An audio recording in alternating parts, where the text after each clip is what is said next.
Oui, bonjour mesdames et messieurs.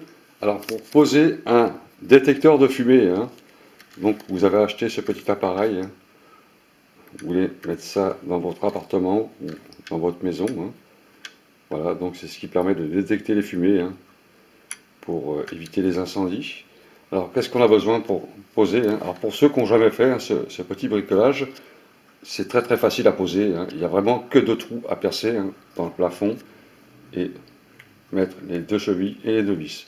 Alors vous avez besoin pour ça d'une perceuse à béton, avec le percuteur, perceuse à béton, des forêts à béton, qui mesurent à peu près le diamètre, enfin normalement c'est le diamètre de la cheville. Donc si vous avez des chevilles plus grosses, mettez le diamètre exact de la cheville. Voilà. Alors quelquefois c'est du plâtre, il n'y a pas besoin, vous prenez simplement une mèche normale pour le plâtre. C'est pas besoin de percer avec une mèche à béton sur le plâtre, c'est pas nécessaire, ça rentre tout seul à l'intérieur. Donc ça, il faut le poser sur le plafond, tout le temps sur le plafond, jamais sur un mur, car la fumée, elle monte, et ce qu'il faut, c'est que la fumée, elle pénètre à l'intérieur du détecteur à l'intérieur ici, pour que la puce qui est à l'intérieur, elle analyse justement le problème, et ensuite elle envoie son signal. Donc toujours au plafond, car la fumée, elle monte comme ça.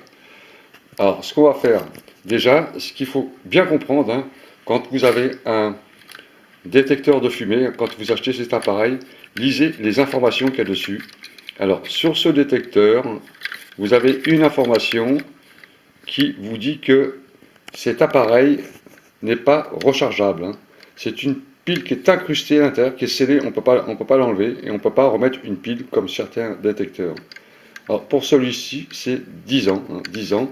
Il y a une date qui est indiquée toujours sur le détecteur, c'est obligatoire, une date d'installation. Donc moi j'ai mis la date, donc c'est un modèle qui a été posé il y a assez longtemps, mais je fais simplement la démonstration d'une pose et de vous expliquer où il faut le mettre, ce détecteur, et comprendre comment ça fonctionne.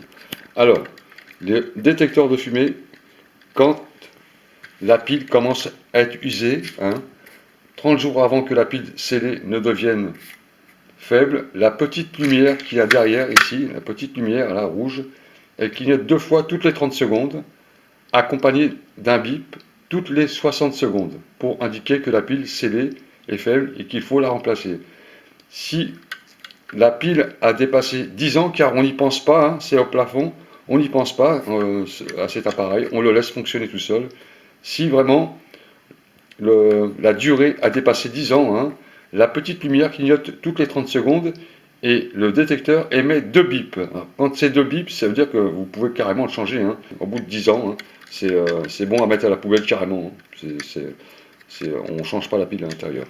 Alors, où poser correctement le détecteur de fumée? Alors, il y a quelques petites normes à respecter.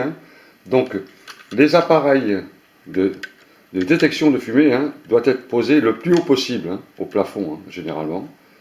Il faut les poser aussi à 3 mètres des appareils de cuisson. Et des appareils de cuisson, c'est-à-dire une cuisinière, tout ce qui chauffe, à 3 mètres la distance, pas plus près, 3 mètres. Et ensuite, sur les plafonds, quand vous êtes sur un plafond, par exemple, toujours au minimum 15-20 cm des bords. Vous voyez, les bords, les angles, suivez mon doigt là, à 15-20 cm. Pas trop près d'un angle, il faut le dégager un peu. Voilà, ça c'est la norme. Donc si vous posez ça dans une cuisine au-dessus d'un four électrique, c'est pas bon, il va se mettre en route sans arrêt. Donc toujours un petit peu à l'extérieur d'éléments chauffants, pas près d'une lampe électrique par exemple, ça chauffe. Enfin, tout ce qui crée une source de chaleur. Il y a aussi des températures à respecter, mais enfin, en général, dans l'appartement, c'est 18, 20, 23 degrés, 25 degrés quand il y a des canicules. Donc pour ça, ça va. Maintenant, on va le poser, on va le faire ensemble.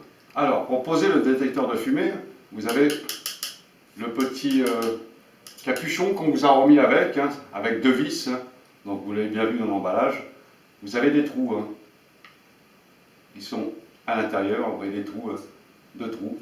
Vous c'est tracé avec un crayon, hein, et on va percer 2 trous. Voilà, vous faites des repères.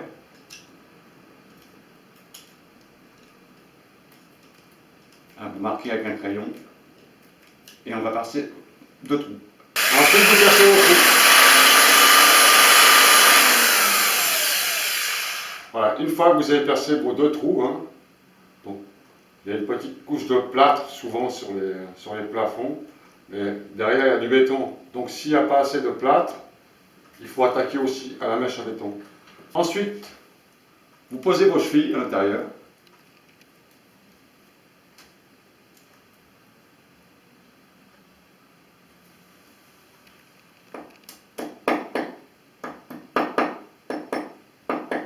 Voilà, ça c'est très simple. Ensuite, vous mettez vos vis. Alors, on met les vis avant parce qu'il y a des lumières qui dégagent, des petites lumières. Hein. Alors, ce n'est pas des lumières de néon, on appelle ça des lumières en mécanique, de façon à engager la vis, la tête de la vis, et ensuite la faire circuler comme ça. Donc, vous vissez à la main, si c'est facile, vous le faites à la main. Vos petites vis. Ouais, c'est très simple.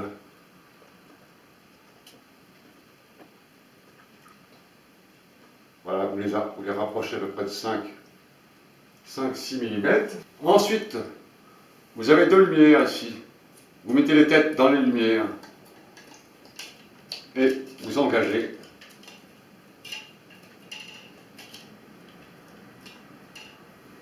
Le capuchon et ensuite vous vissez, pas très fort, c'est pas la peine, hein. Juste pour coincer le capuchon en plastique. Voilà, donc vous avez posé votre appareil. Ensuite, quand votre capuchon est posé au plafond, hein, alors prenez soin qu'il soit bien fixé.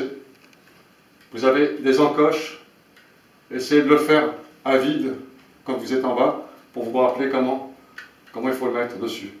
Alors en général, quand vous avez votre appareil, hein, même si vous avez oublié de l'allumer, hein, lui il va se mettre en route tout seul. Vous comprenez? C'est une sécurité. C'est-à-dire que si vous n'avez pas allumé le bouton hein, de marche, car il est éteint quand vous l'achetez, vous pouvez le mettre. S'il n'y a pas de sécurité, il va rester éteint. Donc ça c'est très dangereux, il ne faut pas faire ça.